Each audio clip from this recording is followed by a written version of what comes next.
I just wanted to tell you today a little story about me and when it all began. I've been doing art for a long time, but in different forms, and I've run a different kind of art business before. Around 2014 was when I started to take it a bit more seriously, and I actually began with art journaling. And this is one of my first art journals. And the reason that I'm showing this to you, obviously I'm not showing it to you in the best format, but is simply to show you where I began and how by creating every day you can lift yourself up and you can get better and better, and as you explore more mediums, so you begin to just change your style, you change your maybe your topics, and it really is very interesting. It's an interesting journey, especially to look back on and to see how far you've come when and that's why I like looking at these journals and just reminding myself where I was and how I've developed. And there's still some things in these that I really love and some that I could probably do without. But at the same time, it's all my journey, and it's all about how I developed as an artist. So it's really interesting to look back on. So I urge you that if you are interested in following this, your passion with art, just grab yourself a journal. The reason I like journals is because you can paint and then you can close the book. So if you want to keep it to yourself, one of the things that can kill our dreams faster than anything is well-meaning people giving you comments or their opinion on your artwork. And when you are still learning and you're still trying to muddle through the waters and you think what you've done is the best thing to date, having a family member or a friend say to you, I don't really like it, or those colors are awful, or something. Having any negative comment like that can absolutely destroy you and make you question, and then make you go right back, and either you'll decide this art thing's not for me, or you'll decide to just put it down for a while, and that's really damaging. So all I'm saying is a journal is great, and keep it to yourself. You don't have to show anybody. In fact, I think it takes a great deal of courage to put artwork online and to show people. And I have worked through a lot of self-worth issues where I've managed to come to terms with, I like things, but not everybody else does. And that's okay. But it's taken me a while. And so I'm absolutely happy for someone to say, I like what you've done. I would never put that on my wall. That doesn't worry me at all. It doesn't worry me because I don't need people's opinions to help me with art. I love it when people love my art and tell me, and that's just so lovely and kind.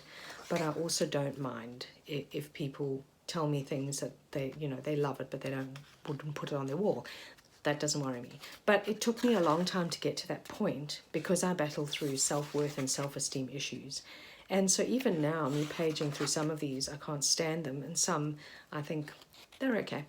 Or I might take certain parts of them. Like this girl, for instance, I think I could do without her. But I quite like all of these little flowers in the background. And I think, well, that's actually really nice. So then I could take an idea from this and actually grow it into something different, on another piece of paper.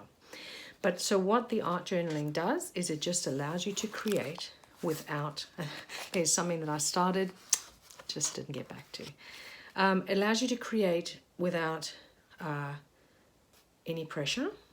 You don't have to show anyone. It can be your little secret. And then when you feel ready and you feel like, I feel like I've made progress.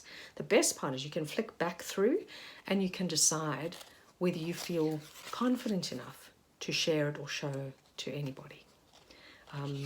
But the other reason I actually use journals is I actually offload my paint onto here. So I'll have a journal handy. I can't think if this was one of them. Yeah, it could have been. Whenever they look a little disjointed like this, it's usually because I've offloaded my brush, and so I've been painting and then I'll offload my brush onto the journal and leave it to dry, and maybe something will come of it, you know. I think that's where I got up to. I've done that particularly in this other journal that you would have seen. I'll just get it quickly.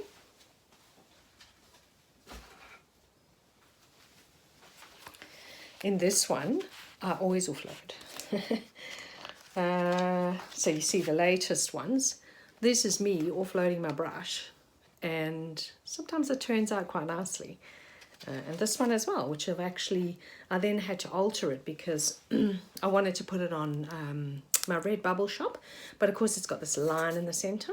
So I then altered it using GIMP, which is a free program that allows you to just alter your images a bit. So I was able to kind of remove this dark line.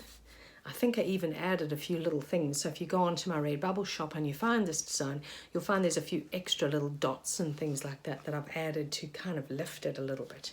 But this is literally me offloading my brush. So that is also same thing. It's why I like these journals, and this one, which I know is also on Redbubble. I really like this one. This was me offloading my brush. So have a go, get a journal, or 2 or 3 or 12, however many you like. As you can see over there in that cupboard, over there, that's a whole lot of my journals. So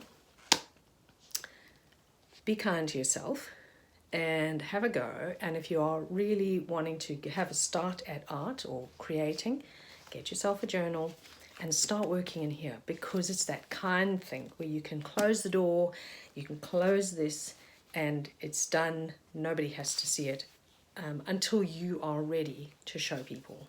So good luck with that. I hope you have fun, and let me know how you go. I'd love to see your creations as well. Take care.